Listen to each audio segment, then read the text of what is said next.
this guy posted a Twitter thread saying accounting firms are atrocious and it would be so easy to be better. Well, Mikey. Maybe if the universe wasn't set out to make our lives so difficult the last 3 years, we could better pander to your needs. You know what? Let's settle this. Hi, Mike. Hi. Thanks for doing this. Yeah, thanks for having me. Well, I wanted to start off by just kind of running you through a few kind of high-level questions. First, who do you think you are?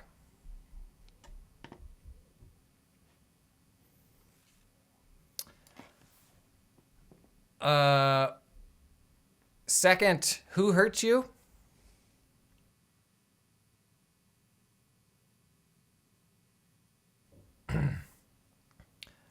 And third's more rhetorical. How dare you? You know, I'm not sure that last one was a question. Okay, so I got your thread up here. Let's just cruise through this sucker tweet by tweet. You can give us the backstory. You come in hot.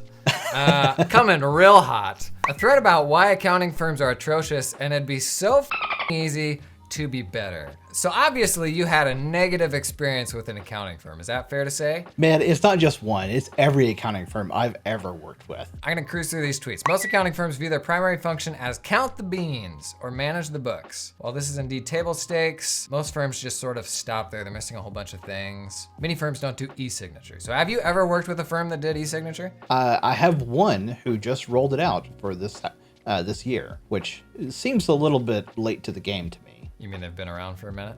Yeah. I mean, it's a firm that's been around for 20 plus years and they've only just now rolled out e-signature? Really? So when you say e-signature, what are the contexts in which you're signing things? Obviously return delivery, anything else? I mean, it's mostly returns, some state and local filings. I mean, even engagement letters. Engagement letters I still have to sign those using whatever. But it is an e-signature. Wow. So do they mail you your engagement letter? How do you get that? I have had that happen. Thankfully, they're emailing me engagement letters now, but they're just PDFs that I have to open the PDF and add a signature to it by hand. Yeah, like stamp something. Yeah. Right. Yeah, it's annoying. Like, it's not a lot of work. It's just annoying. Portals. How do you feel about portals on the customer side? I've never met a portal I liked. I love the idea of portals. Yeah. Because sharing documents back and forth over email, huge pain in the ass for everyone. I organize everything in my own personal Dropbox. It's very well structured by like year and filings and all that. Previous firms I've worked with, I just shared the Dropbox folder and they could just do whatever they wanted with it. But now I see a lot of firms moving more toward using portals, except the portals are universally a terrible UX. They're all designed just for accounting firms, except there's nothing special about an accounting firm client portal. So yeah. They're written by, as far as I could tell, companies that have never actually been accountants or been customers of accounting firms. So the experience is terrible for everyone. So let's use file sharing as an example, because I think a lot of things get lumped into portals, where that could be updating my client information, could be exchanging files, could be answering questions. Are there any contexts where a portal would be helpful, or would you rather just let me email all that stuff back and forth? I mean, emailing everything back and forth is annoying because you never know exactly which version you've got. If you're going back and forth on, say, a client intake file, and you might have multiple revisions of that as we're clarifying information. So how do I know which is the latest version without digging through email? So that's annoying. I'm not sure that's a good solution. At the same time, the client portal solution of like, I'm just going to upload this document to the client portal and there it is. Well, I still have the revision issue. It's still going to go back and forth and there's going to be multiple takes of that. Instead, for something where we're talking about the facts, like there is a objective truth to this is how much money I make versus like I didn't make this other amount of money. Those things, it should probably be forms, like it's not a PDF, it's not a Word document, it's like say a type form or something like that where you're submitting the information and it gets saved. Have you ever used a portal that had both those things, both a questionnaire component and file upload, or is it just file exchange? I've never seen one. Every client portal I've ever run into has been purely file exchange. And God, most of them don't even support uploading folders. So file exchanging, how would you feel as a Dropbox user about being able to hop into that portal and connect it with a Dropbox folder that you shared to keep those things in sync? Hell yeah. Give me Dropbox all day. I manage my entire life with Dropbox already. So then you'll be able to stay within Dropbox, right? And move Right. all that stuff to your external accountant folder and they get notified. Yeah. One of the things I would be really curious about is what the accountant side experience is. Do the accountants live inside the client portal too? If that's the case, God, I feel sorry for the accountants. Most accountants hate the portals just as much as you do. That's good to know. Okay, a couple more things you touched on here. They don't anticipate the needs of the business owner, and they over rely on taking direction from the client. So what is a version of the accountant walking you down the path? What does that look like? Let's start with tax season. Every firm knows when tax season is. They know when the information needs to get to me. And like, these are known dates, these are known problems, and they happen every single year, roughly at the same time. So one of the easiest things to do is start sending out those engagement letters, start sending out the intake forms at the same time every single year and pulling in information from previous years as a starting point. And yet what often happens is the engagement letters and intake forms come sometime in December, sometime in February. Sometimes they don't come at all, and you have to reach out and ask for them. And when you start filling the information out, well, it turns out that PDF that they just sent you is blank. So now I have to pull up last year's, copy the information over again. Huge pain in the ass. They could have anticipated all of that. Likewise, I'm a business owner, and I rely on my accounting firms to take care of stuff that I don't know how to do and really don't want to do. But they often have no integration into the rest of my company. So I have a CFO who handles all my corporate finances, but my personal firm doesn't want to talk to my CFO. They could have anticipated that entire problem, be like, hey, you don't have to do anything. We're going to call up your CFO. We'll get your financial reports from them.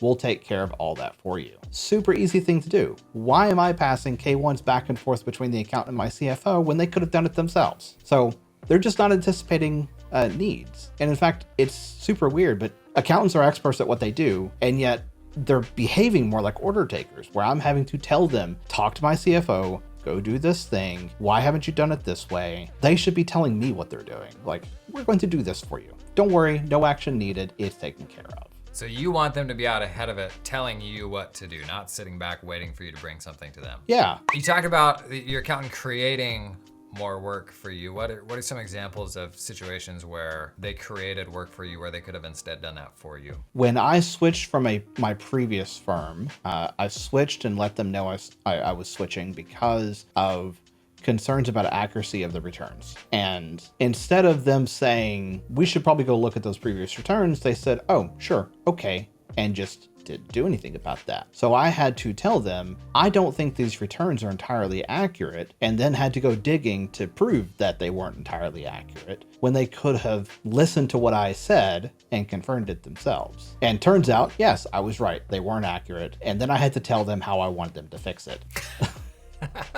Part of me thinks that some of this is like bad luck at the draw, but yes, there is not too outside the norm, I think.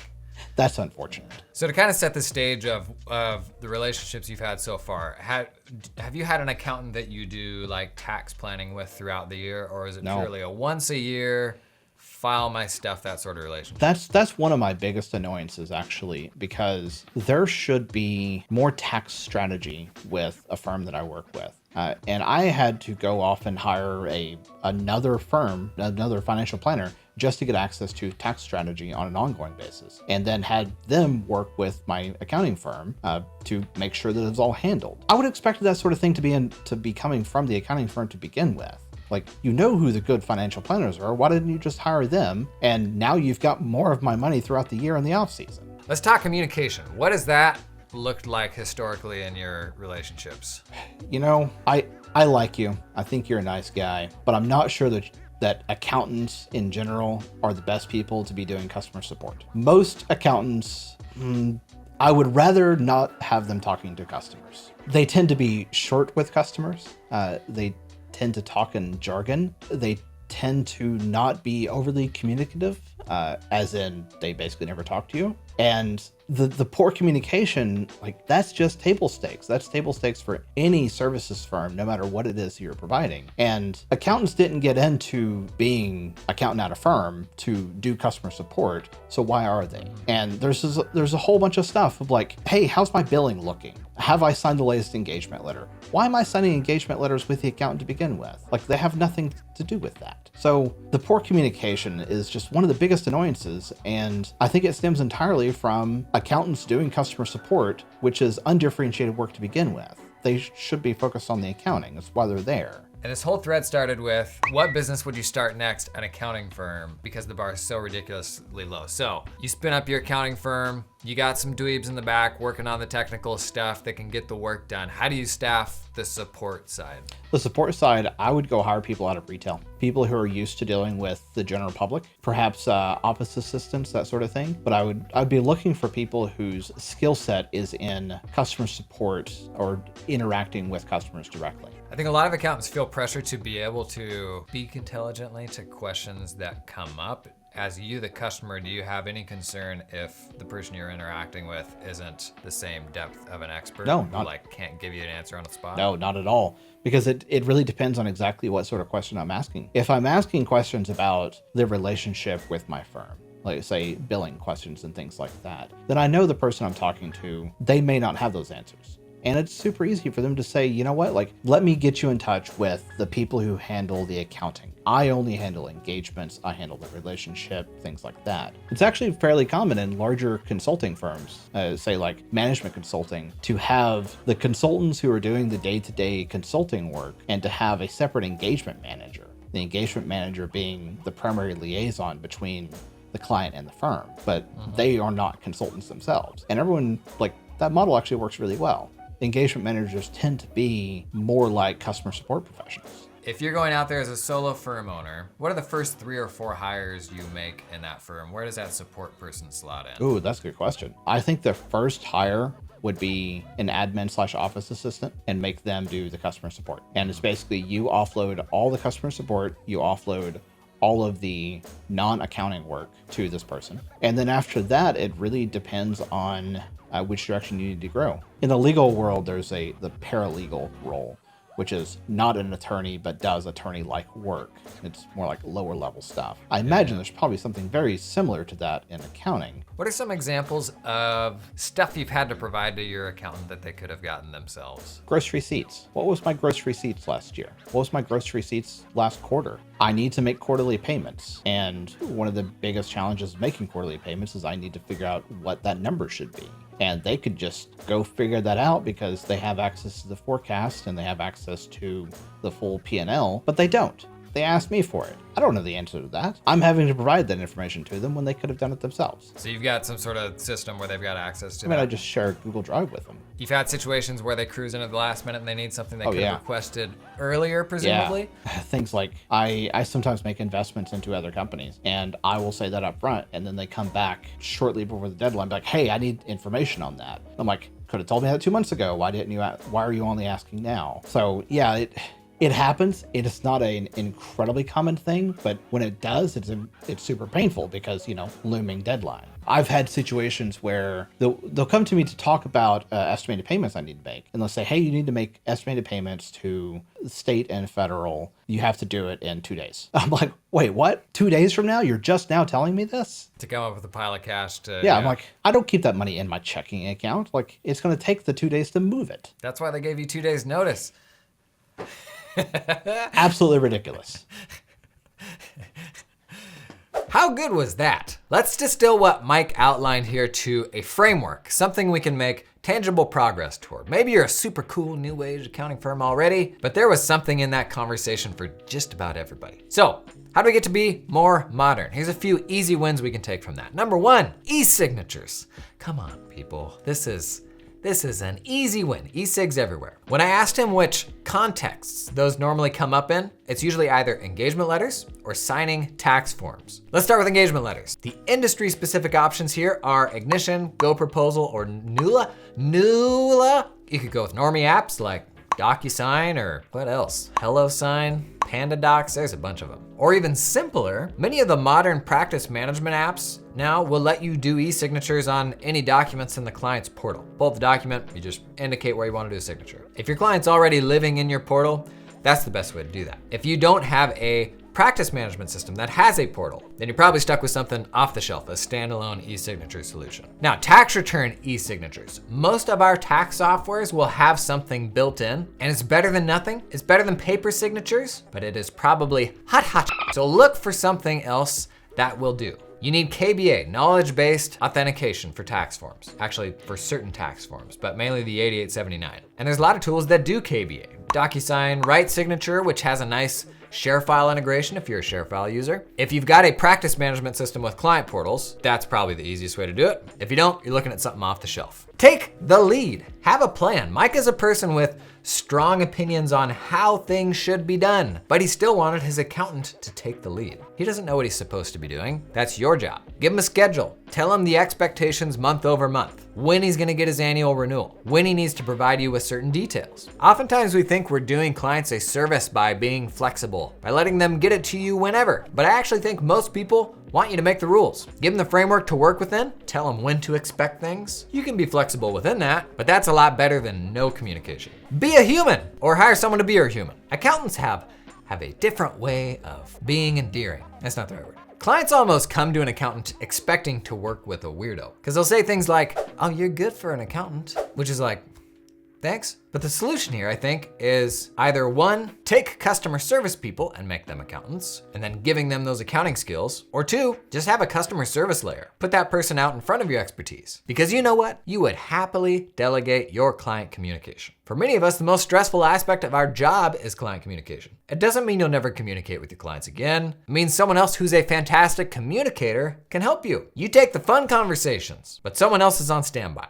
Because you don't have patience every day. There's a lot of days where you just can't deal. And that support person is gonna get you through those days and ensure that clients feel heard and understood, regardless of how you're feeling that day. Don't ask for stuff you already have, gosh darn it. I'll go a step further. Try to figure out ways that you can get access so that you don't have to ask the next time. Does that person already organize all their stuff in a Google Drive? Ask them to share access to the Google Drive. Don't send the pro forma organizer. Don't send the boilerplate questionnaire. And if you do, at the very least, pre-fill it with the things you already know. Mike's example of a shared Google Drive, I think, is a classic example here of a situation where the accountant could hop in, grab that stuff themselves, not have to bug them. Now, this is a higher level of service, as opposed to putting things on rails and saying, you have to give me things through this channel. There are firms that will do that. It says, here's the way to give me stuff. That's totally fine. But there are also people out there who are happy to pay for you to go the extra mile for that higher level of service where you're taking care of as much of that stuff for them as you can. That's actually where my firm's at. We're getting away from the commoditized end of the spectrum, trying to be more tailored,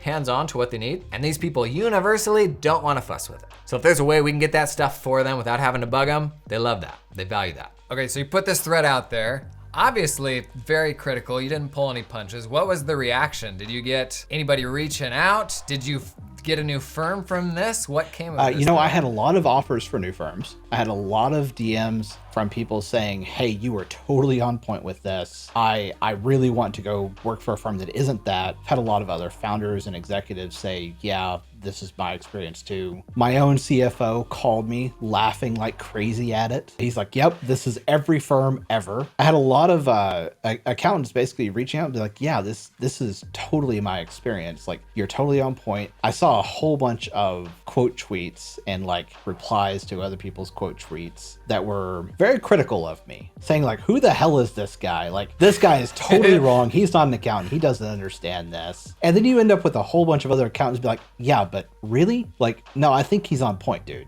Okay, Mike, so you said next business you'll start as an accounting firm.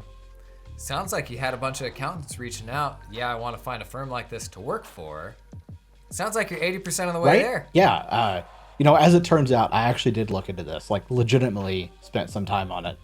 There actually are laws around who can own an accounting firm, and it differs by state, which is utterly insane. I think the easiest way for me to own an accounting firm is to be a CPA, except like that destroys the entire purpose of doing it. At some point, maybe I'll buy in on a partnership on some firm and make my desires known, as in do it my way.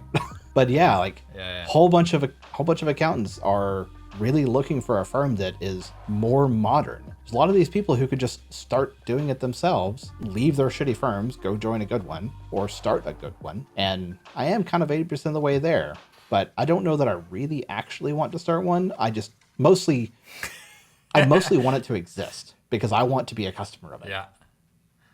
Yeah.